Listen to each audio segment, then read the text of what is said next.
Soyez les bienvenus dans cette édition. Le Premier ministre, ministre de l'Économie et des Finances, Ali Mohamed Lamine Zen, et sa délégation poursuivent leur visite de travail à Abidjan, en Côte d'Ivoire, où ils participent aux assemblées de la Banque africaine de développement BAD devant élire un nouveau président pour l'institution.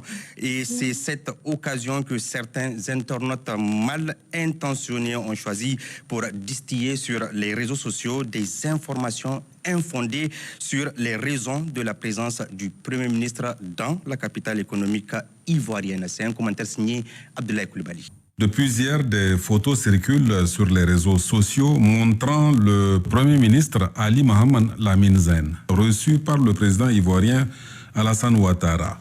Normal jusqu'ici, juste que des commentaires infondés tentent d'expliquer qu'il s'agirait d'une rencontre dont l'objet serait pour le Niger de solliciter l'appui de la Côte d'Ivoire dans les négociations avec le FMI. D'autres internautes, pour leur part, font état de ce que le Premier ministre du Niger rend visite à un valet de la France. De tout cela, bien évidemment, il n'en est rien, car ceux qui suivent l'actualité savent que Abidjan abrite en ce moment les assemblées générales de la Banque africaine de développement BAD en vue de l'élection d'un nouveau président pour cette institution bancaire panafricaine.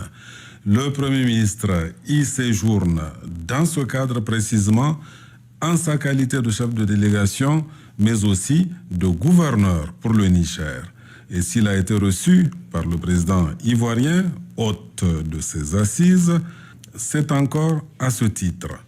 Tout comme le chef de l'État ivoirien a reçu tous les autres chefs de délégation des pays participants.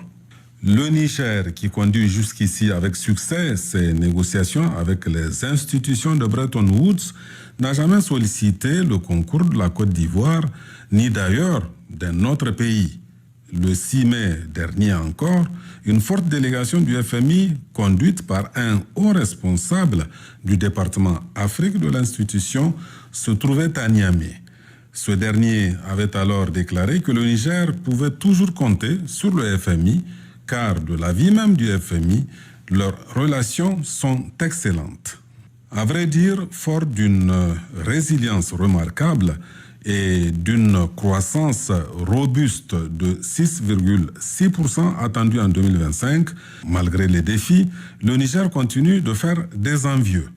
En effet, s'étant plutôt bien sorti d'affaires, même au plus fort des sanctions iniques de la CEDEAO, le Niger, sous la haute conduite du CNSP et de son président, le général d'armée Abdrahmane Tchani, poursuit sereinement sa marche vers sa souveraineté et son indépendance, aux grandes dames de ceux qui, pour des raisons évidentes, continuent encore de prêcher dans le désert, dans l'espoir hypothétique de lendemains meilleurs, mais qui sont à l'image des serpents de mer.